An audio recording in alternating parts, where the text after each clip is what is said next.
Welcome to Ogqokweni. Ogqokweni indawo eseBhomela. Namukelwa uSithembile wakaZondo, umnikazi wale ndawo. Kule ndawo kutholakala ukudla kwesintu esihlanganisa inyama yenhloko, umgqabhiso, istambu kanye nophuthu, konke nje ukudla kwesintu ongakucabanga. Lokho okudingayo nje kuyatholakala Ogqokweni.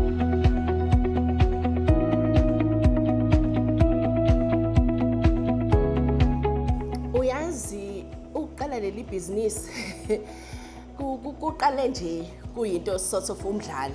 Uma ngibona izinto ezenzekayo ezinhle kwezinye izindawo ukuthi no, why can't I do it nami ngakithi ngilethele abantu bangakithi, yabona?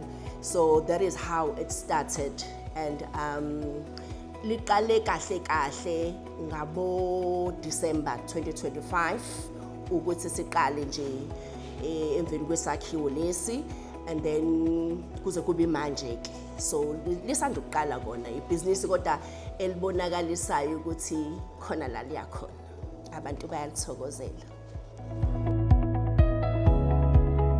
Njengoba bese ngichazile ukuthi ukudla esinakho la ekhaya ukudla kwesintu, lokho empilweni esiphilayo namhlanje ziningi izinto ezenzakalayo, and maningi namabhizinisi futhi involve i-food industry. Ingakho thina siye sakhetha ukuthi asistikhe kulokho, because okwethu kakhulu bekuwukuthi sikwazi ukuthi sipromote isintu nabantu bangakhohlwa ububona, yabona? Noma ngabe kuhlukile lapha nalapha, kodwa kusayo ukudla kwesintu. So lokho ke ikhona esizama ukwenza ukupromote ukuthi singalibali ukuthi singobani. Ukudla kwethu kuhlukile ngesizathu sokuthi kuphekwa ngothando, obviously, and indlela esikwenza ngayo sikwenza kungabe sekuba kakhulu endleleni yokupheka yesimanje. So noma sikwi-industry yokudla, kodwa sisayigcina leya ndawo leyo ukuthi akufile phela ukuthi ukudla kwesintu, njengokuthi nje kubiliswe mangabe kwenza umgqabhiso. Yes, you can put on spices and that, kodwa sizama ngayo yonke indlela ukuthi sigcine kuyikona ngendlela yokuthi abantu bakuthokozele mabekudla, futhi baphinde bakhumbule ukuthi no, lokhu kuhlukile ngoba kutholakala Ogqokweni.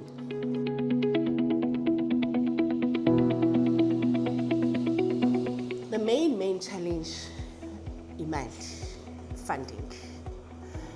Since it's a new business, bekumele kube nemali, because uma ngikhumbula kahle ngicabanga ukuthi enyangeni zokuqala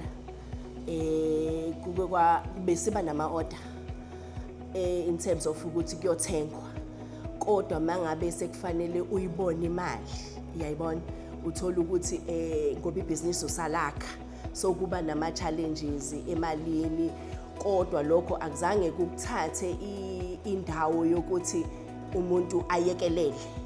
So ngiye nje ngabekezela till kuze kube ukuthi ke nami ngibone ukuthi hayi no, khona la ibhizinisi seliyakhona manje, because you know if uqala akuvele ukuthi boom, nama customers as well. Mhlawumbe masiphuma la ngaphandle uzobona nendlela i-setup yalesi sakhiwo eyiyona, angithi isendaweni, yakhiwe endaweni, umuntu wasendaweni.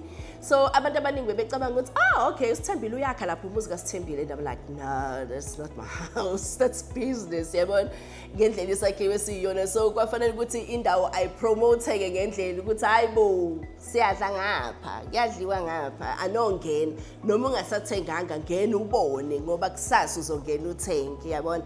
So now abantu are getting used to it and bayayi-enjoya, especially inyama yenhloko.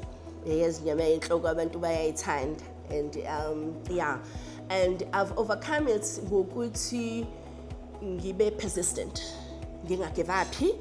Bese kuba khona ke nomsisi wami esisebenza naye, esibambisene kakhulu naye, uNokzola wakaNgcongo. So naye uyangisiza ekutheni kwezinye izinto masebona ukuthi usisi uthanda ukugive up, athi hayi sisi no, uyazini sizoyenza lento, asishintshe lokhu nalokhu asenze kanje so far kubukeka engathithi kuhamba kahle nabantu futhi bayaqala bayayithokozela nanokuthi babone nje endaweni kukhona indawo enje because ayikho enye khona okwamanje angazi ke in future but okwamanje kusayithina esisayiqalile and yithina esisayisebenza.